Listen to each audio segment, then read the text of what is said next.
Okay so firstly आजमा welcome to IWM बस। क्या बोलना चाहोगे अपनी स्पिट्सविला जर्नी के बारे में? कैसा रहा ये स्पिट्सविला का जर्नी? मेरा स्पिट्सविला का जर्नी बहुत अमेजिंग था। आई थिंक मैं अपनी लाइफ टाइम ये जर्नी को याद रखूंगी। ओके बहुत सो अच्छा व्हाट, था। जब शो की बात किया जाए तो I think you are the first contestant जिसने बोला था कि मैं सबसे आगे जाऊंगी। आप मतलब आपने बोला था कि आप सबको फाड़ दोगे, लेकिन ऐसा क्या हुआ जिससे फर्स्ट वीक में फर्स्ट एलिमिनेशन में ही आप आउट हो गए? हाँ, क्योंकि सबसे ज्यादा मैं चैलेंज जीती थी और सबसे ज्यादा यस। मैं ही दिखती थी विला के अंदर। मैं हलचल मेरी वजह से ऑलवेज मची रहती थी। चुलबुली टाइप हर जगह पे मेरा कुछ ना कुछ चलता ही रहता था।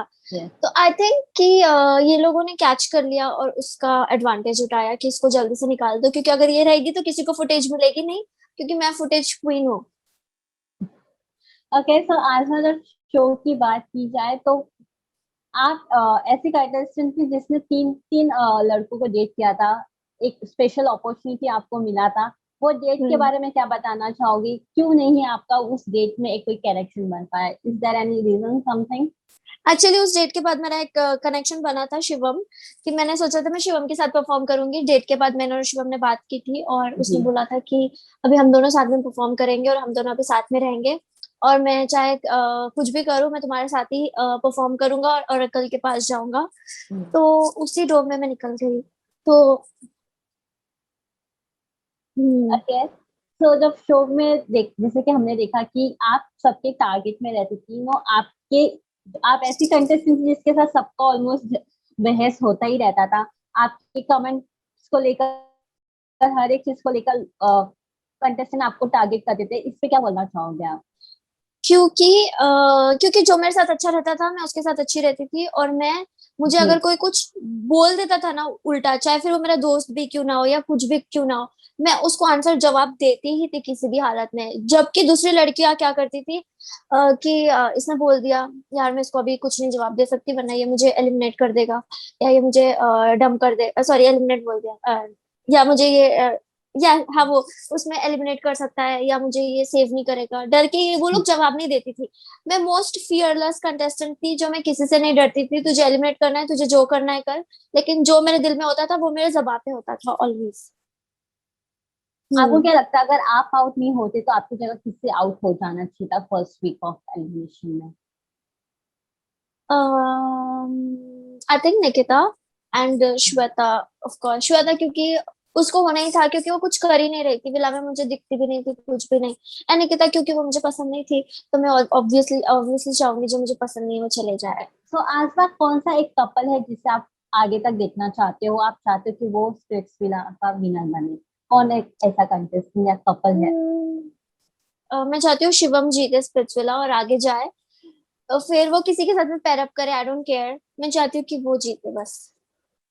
ओके एंड हु आपको क्या लगा कि अगर आप शो में होती तो आपका कनेक्शन किसके साथ अच्छा बैठता और आप आगे तक जाती?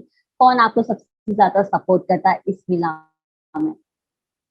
अम्म, मुझे किसी की सपोर्ट की जरूरत नहीं है, क्योंकि मैं यहाँ पे इनके सपोर्ट के लिए नहीं आई थी। यहाँ पे मैं स्पिरिचुअला में भी आई थी तो मैं ऑडियंस के लिए आई थी, मुझे ऑडियंस का दिल जीतना था। जी। और अगर मेरा कोई कनेक्शन जी। बनता तो वो शिवम के साथ ही होता, कि अगर मैं ट्राई करती भी तो अब शिवम के साथ ही ट्राई करती। Okay. Who is the strongest contestant and who is the weakest contestant of this villa of this season?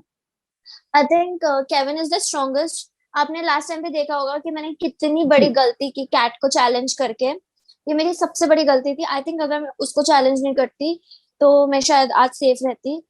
लेकिन जय ने मुझे बोला इसको, केविन को कैट को, मुझे लगा जय सच में कुछ करके दिखाएगा मुझे, सच में कुछ केविन को हरा देगा या कुछ करेगा, लेकिन वैसे हुआ जी। नहीं। केविन ने अपने आप को प्रूव कर दिया कि वो स्ट्रॉन्गेस्ट है।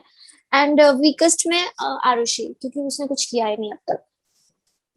ओके आजमा आपने देखा ही होगा कि सोशल मीडिया पे आपको आपके नो बहुत सारे पोस्ट को लेकर, क्लिप्स को लेकर बहुत सारे मीम्स बन रहे हैं। बहुत सारे लोग वायरल कर रहे हैं वीडियोस को, बीटीएस वीडियोस बना रहे हैं। सो हाउ वाज योर रिएक्शन जब आपने ये सब देखा? आपको कैसा लगा? एक्चुअली मैं ऐसी ही हूँ, मैं कॉमेडी हूँ, क्योंकि मैं अपने फ्रेंड्स के साथ या किसी के साथ भी रहती हूँ ना, तो मैं उनको कोशिश करती हूँ कि उनको मैं हंसाऊं या कुछ करूँ। जब मेरे साथ जी। कोई भी मेरे साथ रहता है तो वो ऑलवेज हंसता ही रहता है। मैं मेक श्योर करती हूँ कि उसका जो सारा टेंशन है, डिप्रेशन है, मेरी फ्रेंड्स भी कभी मेरे डिप्रेशन में होती है ना, मुझे कॉल करती है और मुझे मिलती है, तो मैं ऐसी हरकतें करती हूँ कि इनको हंसी आ जाए। तो वो सारे जो जी। मीम्स बन रहे हैं, जो भी हो रहा है, वो सब मेरा ओरिजिनल है, वो मेरा एटीट्यूड ही वैसा है, मैं ओरिजिनल वैसी ही हूँ। तो वो मेरे लिए नॉर्मल है, लेकिन लोगों के लिए वो बहुत फनी होता है। जी। So how was your bond with Ranveer and Sunny? उनके साथ शो करना, स्क्रीन शेयर करना कितना मजेदार था आपके लिए, कितना एक्सपीरियंसिंग था आपके लिए? बहुत बहुत अमेजिंग। रणविजय सर मेरे फेवरेट, सनी मैम मेरी मोस्ट फेवरेट। इनफैक्ट जब मैं जंप हो रही थी, सनी मैम ने मुझे बोला कि I really don't want you to go. फिर बाद में सब ऐसे मुंह बना रहे थे, तो मैम ने बोला I don't want any of you to go. तो जब मैम ने बोला, उन्होंने मेरा एक्चुअली, मैं उधर मेरा दिल उनको पूरा का पूरा दे बैठी। अगर वो मुझे बोलते ना अपना दिल निकाल के दे दो, मैं वही पे उनको निकाल के देती। तो Sunny ma'am, I love her so much. और सनी मैम मुझे भी बहुत पसंद करती है, वो देख के मुझे बहुत अच्छा लगता था। तो दोनों के साथ मेरा बहुत अच्छा बॉन्ड था। रणवीर जी सर जब भी ब्रेक होता था, वो आके हम सबसे इंटरेक्ट करते थे। जी। बहुत ऐसे फैमिली की तरह ही लग रहा था उनके साथ, ऐसे लग ही नहीं रहा था कि वो सेलिब्रिटी है, क्योंकि जब वो बात करते हैं, they are so sweet and so helpful. बहुत बहुत अच्छे हैं Ranveer ji sir and Sunny ma'am, I love them both. So is there any chance of going back in Villa as a wild card contestant?